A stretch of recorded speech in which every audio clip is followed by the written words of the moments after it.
Let's go to the issue of the war in the Middle East, and one of the key negotiators of the initial ceasefire agreement between Israel and Hamas, Qatar, says mediation efforts are continuing to secure another arrangement, but there is a big but here. There is a narrowing window, according to those negotiators, and it comes as Israel's Prime Minister Benjamin Netanyahu calls for Hamas leaders to surrender and lay down their arms. בימים האחרונים עשרות מחבלי חמאס נכנעים בפני כוחותינו. הם מניחים את נשקם, הם מוסרים את עצמם לידי לוחמינו הגיבורים. זה ייקח עוד זמן, המלחמה בעיצומה, אבל זה תחילת הסוף של חמאס. ואני אומר למחבלי חמאס, זה נגמר. אל תמותו בשביל סינואר. תיכנו, עכשיו. And already we've seen images of hundreds of men stripped to their underwear, throwing down their weapons, it appears. Reportedly, Hamas terrorists were those men. And now a former Hamas cabinet minister has hit out at the terrorist organisation. Yosef Al-Massi, a former Hamas minister of communication, says Hamas leader Yahya Sinwar had set their cause back 200 years. And ordinary civilians in the Gaza Strip wanted to get rid of him. He's not the only one saying that. Have a look at this.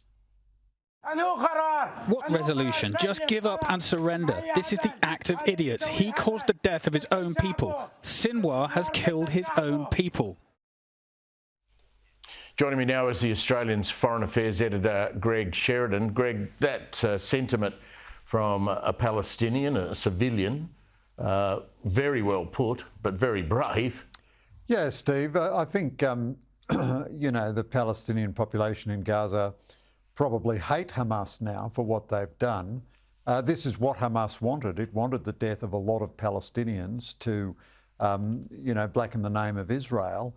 I'd be surprised still if they ever formally surrendered. I don't think that's their style. They're more likely to commit suicide than to surrender, and they would also calculate that Israel is coming under tremendous pressure, and if Israel has to stop before the Hamas leaders are captured, then they will market this for future decades as a kind of a victory. You've watched this area closer than most people. You don't get a sense, do you, that Israel's for stopping? No, but they are under tremendous pressure. They are under tremendous pressure. And the other thing is, structurally behind all this is Iran. And who knows what is going to be in power, who or what is going to be in power in Gaza after this is over. But you can be sure that Iran is going to continue to pump money and material weapons and all the rest of it to the extremists, and it's got a big axis of influence with Hezbollah and the Yemeni, the Houthi rebels, and the militias in Syria and Iraq. Israel will have to stop at some point, and then it will have to establish a new governance structure in Gaza. Now, I'm full of sympathy for Israel, but these are enormous, difficult challenges ahead of it. Took the Americans years to find Osama bin Laden. Can the Israelis find this Sinwar bloke, and how dangerous is he? Very good question, Steve. I wish I had a halfway useful answer for you.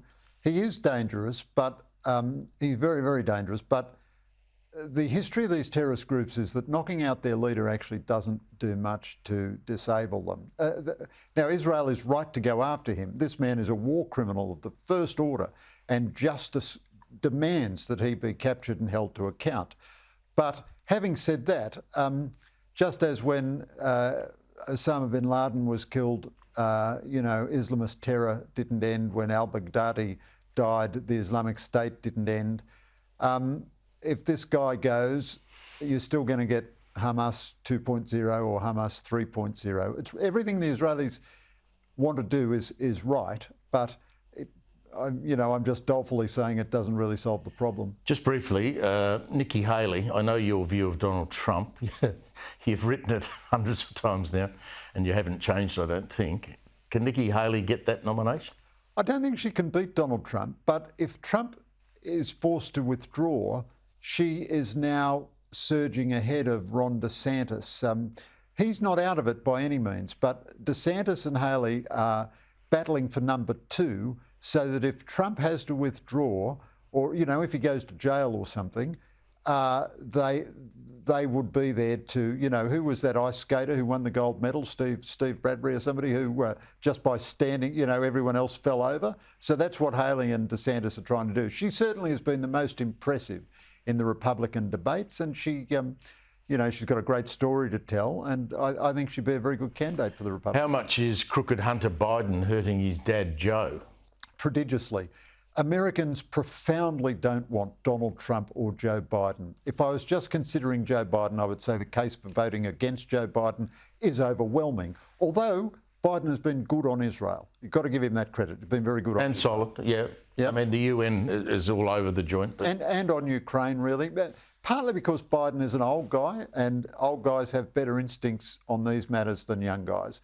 But the Americans don't want either Biden or Trump. But their primary system means that only the extremists in each party get to vote in what is effectively pre-selection. So the sort of most fanatical figures in the Republican Party want Trump, and Biden has the power of incumbency. He won last time because they couldn't bear the idea of Bernie Sanders. Dear God, that would have been, they would have lost for sure. So, but now Biden won't recognise that he's too old, Trump won't recognise that he's too mad, and that's the choice that we're left with. What a great choice. Well, it was great to pick your brain, Greg. Thanks, Thanks, very much. Steve. Thank you. Greg Sheridan there from The Australian.